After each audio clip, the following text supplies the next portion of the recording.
قرآن کریم کی تلاوت کی فضیلت۔ حدیث رسول صلی اللہ علیہ وآلہ وسلم نے فرمایا، جو شخص قرآن مجید کا ایک حرف پڑھتا ہے تو اس کو ایک حرف پر ایک نیکی ملتی ہے، اور نیکی کا قاعدہ ہے کہ اس کے بدلے 10 حصے ملتے ہیں۔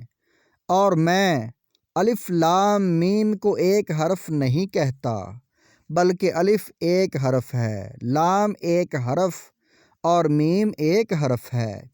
اس حساب سے ان 3 حروف پر 30 نیکیاں ملیں گی۔ حدیث شریف میں ہے، تم میں سے کوئی بھی اپنے پروردگار سے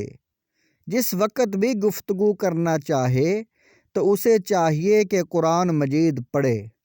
یعنی قرآن مجید کی تلاوت کرنا گویا اللہ تعالیٰ سے بات چیت کرنا ہے۔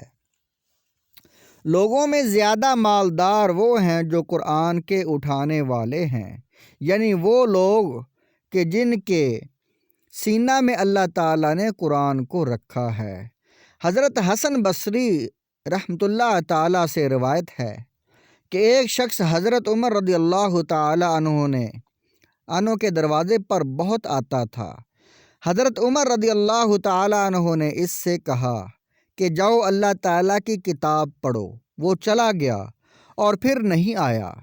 پھر حضرت عمر رضی اللہ تعالیٰ عنہ نے اس سے ملے اور دوبارہ نہ ملنے کی وجہ پوچھی،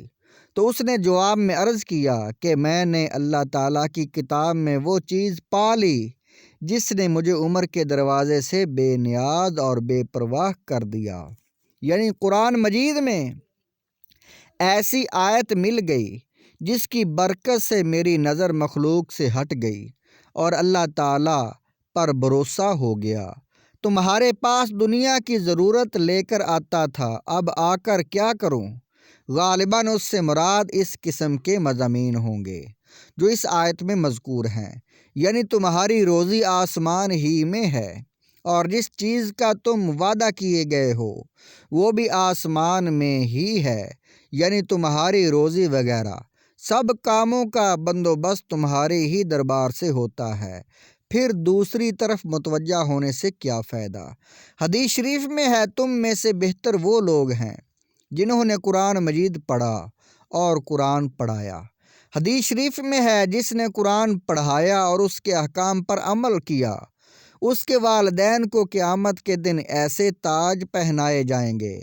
کہ جن کی روشنی سورج کی اس وقت کی روشنی سے بھی زیادہ عمدہ ہوگی جب وہ تمہارے گھروں میں روشن ہوتا ہے۔ پس کیا گمان ہے تمہارا اس شخص کے بارے میں جس نے اس پر عمل کیا ہو؟ حدیث شریف میں ہے، جس نے قرآن کریم پڑھا پھر اسے یہ خیال آیا کہ جو نعمت اس کو عطا کی گئی ہے اللہ تعالیٰ کی مخلوق میں سے کسی کو اس سے بھی بڑی نعمت دی گئی ہے، تو یقیناً اس نے اس چیز کو حقیر جانا جس کو اللہ تعالیٰ نے بڑا مرتبہ دیا، اور اس چیز کو بڑا سمجھا جس کو اللہ تعالیٰ نے کم درجے کا بنایا ہے۔ حاملے قرآن کے لیے مناسب نہیں کہ وہ کسی تیزی دکھانے والے سے تیزی اور سختی کے ساتھ پیش آئے، بلکہ قرآن کے احترام اور اعزاز کے پیش نظر اس کو معاف کرے اور درگزر کرے۔ حدیث شریف میں ہے، رسول اللہ صلی اللہ علیہ وسلم نے فرمایا، قرآن پاک اللہ تعالیٰ کو آسمان، زمین اور ان میں بسنے والے تمام لوگوں سے زیادہ پسند ہے۔ حدیث شریف میں ہے، جس نے کسی شخص کو اللہ تعالیٰ کی کتاب کی ایک آیت سکھائی تو وہ اس کا مالک ہو گیا۔ اس طالب علم کے لیے مناسب نہیں کہ موقع پر اس کی مدد نہ کرے، اور نہ یہ کہ اس پر کسی اور کو جس کا مرتبہ استاد سے بڑا نہ ہو ترجیح دے۔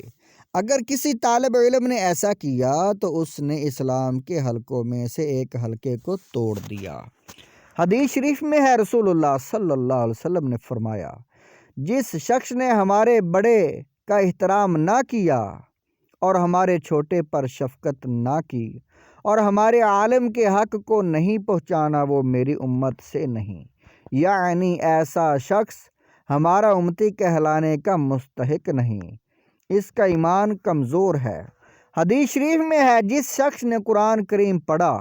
اس کی تفسیر اور معنی سمجھے اور اس پر عمل نہیں کیا تو اس نے اپنا ٹھکانہ دوزخ میں بنا لیا۔ مطلب یہ ہے کہ قرآن کریم پڑھ کر اس پر عمل نہ کرنا بڑا سخت گناہ ہے، مگر جاہل بے عمل کو یہ سوچ کر خوش نہیں ہونا چاہیے کہ ہم نے قرآن پڑھا ہی نہیں، اس لیے کہ اگر ہم اس پر عمل نہیں کریں گے تو اس میں کوئی حرج نہیں، کیونکہ ایسے جاہل کو دگنا ہے، ایک قرآن کریم نہ سیکھنے کا اور دوسرا اس پر عمل نہ کرنے کا۔ حدیث شریف میں ہے رسول اللہ صلی اللہ علیہ وسلم سے عرض کیا گیا کہ فلاں شخص ساری رات قرآن پڑھتا ہے، پھر جب صبح قریب ہوتی ہے تو چوری کرتا ہے۔ آپ نے فرمایا کہ اس کا قرآن پڑھنا عنقریب اس کو روک دے گا، یعنی قرآن کی تلاوت کی برکت سے یہ حرکت چھوٹ جائے گی۔ حضرت علی کرم اللہ تعالیٰ وجہ کریم رضی اللہ تعالیٰ عنہ سے روایت ہے کہ رسول اللہ صلی اللہ علیہ وسلم نے ارشاد فرمایا، جو شخص قرآن کریم پڑھے اور اس کو حفظ کر لے اور اس کے حلال کو حلال سمجھے اور اس کے حرام کو حرام سمجھے، اللہ تعالیٰ اس کو جنت میں داخل کرے گا اور اس کے خاندان میں سے ایسے 10 آدمیوں کے حق میں اس کی سفارش قبول فرمائے گا جن پر دوزخ واجب ہو چکا ہے۔